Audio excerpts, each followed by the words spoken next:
Mga ka-basic, eto may tanggap na naman tayo ngayong Redmi 12 na HyperOS na siya. Nakalimutan yung Google account. So, pag ganito yung sira ng cellphone mo, pwedeng sundan mo na lang ito. Ito tayo sa Privacy and Policy. Click natin yan. Wait lang natin. And then, yung pinaka baba niyan yan. Click natin ulit yan. And then, sign in with Google tayo. Ang problema nga pala nito ay nakalimutan yung Google account. So, HyperOS na siya. Click natin yung Help. Dito naman po sa Help, search natin yan sa search bar. Delete. Yan. Scroll up natin yung video na yan. Click natin yan.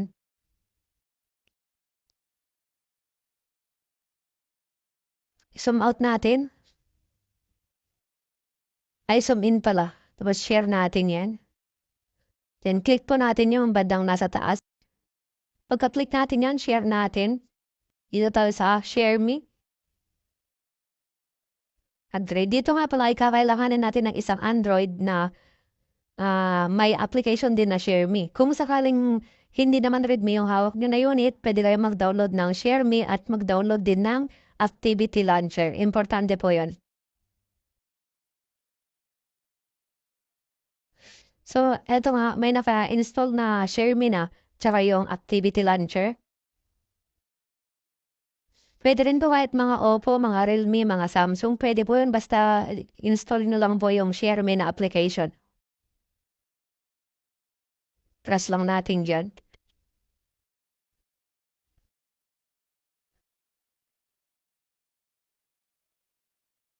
So, natin scan. Wait lang po natin na mag-connect siya.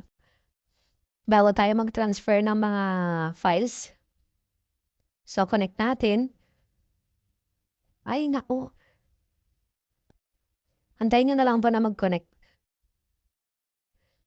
Tapos, dito sa isang Android, share files ulit tayo.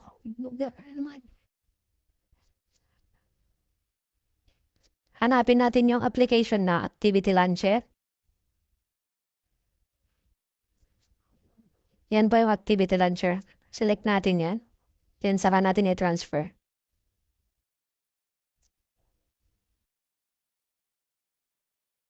Uncheck natin yung sa may TikTok. Share na natin. At wait lang po natin na mapunta sa kabila. And then, click po natin yung install. Yan. Pagka-install, run natin. Then, click mo lang yung OK. Wait mo lang na matapos yung loading. Sorry, medyo magulo yung video. Wait lang po natin yan.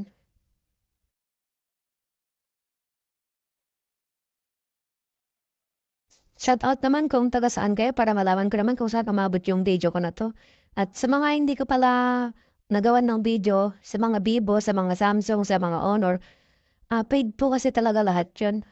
Dito sa search bar po sa Activity Launcher, search natin yung second space. Malamang alam nyo na yung susunod dyan. Piliin lang po natin yung walang lock sign. Yan. Click natin yan. So, malamang pag andito na tayo, alam nyo na yung susunod din. Pero, hindi pa po dyan matatapos dahil nga, HyperOS yung model, ay yung Android version neto, ay medyo maghahang pa o kaya maghahang pagkatapos natin ma-setup. So, using shortcut tayo. Yan, skip natin. Pag andito na sa may menu, restart na natin yung unit. Kailangan natin ka-restart agad.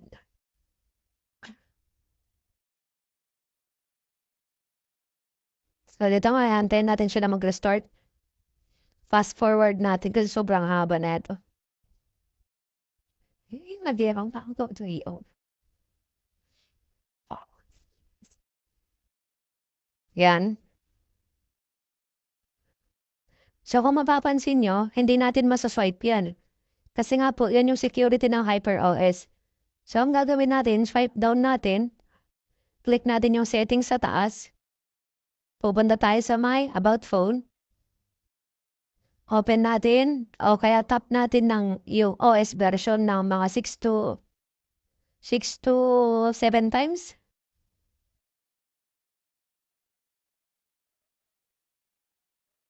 Eto kasi yung problema pag nabaybash mo na using second space yun o hindi siya matouch.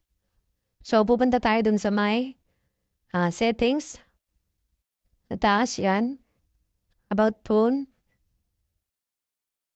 Then tap natin yung OS version ng 7 times hanggang ma-open natin yung developer option. So, pag andito na tayo sa developer option, back natin, hanapin natin yung additional settings. Sa additional settings naman, developer option naman ulit tayo. And then, OEM unlocking. Ay, yung mga hindi nga pala makagamit ng Gcash pag gina-open yung OEM unlocking, pwede nyo pong i-off ulit yan pagkatapos ma-reset. So, ito na nga, i-reset na natin, forward muna natin. Pag naka-on po kasi yung OEM, ibig sabihin po, kahit i-reset na po natin yun, hindi na maghahanap ng Google account in case man na makalimutan nyo ulit yung password. Pero yung mga problema ng iba kasi, ang pinaproblema nila, hindi daw sila maka-install ng mga banking apps, tsaka yung mga Gcash kasi required daw na nakalaki yung OEM. So, pwede na namang i-off ulit yung OEM niyan after natin ma-reset. So, ito na nga, tuloy-tuloy na tayo. Skip natin. Alam niyo na siguro yan. Pa-shoutout nga pala sa mga solid na mga sumusuporta sa atin. At pa-share na rin kung nagustuhan niyo yung video na to. Maraming salamat. So, skip ulit natin yan. At kung may katanungan man kayo, pwede nyo kayong mag-comment. Comment nyo na lang sa comment section. At kung may papalawa kayo, pero pwede nyo naman din akong i-PM.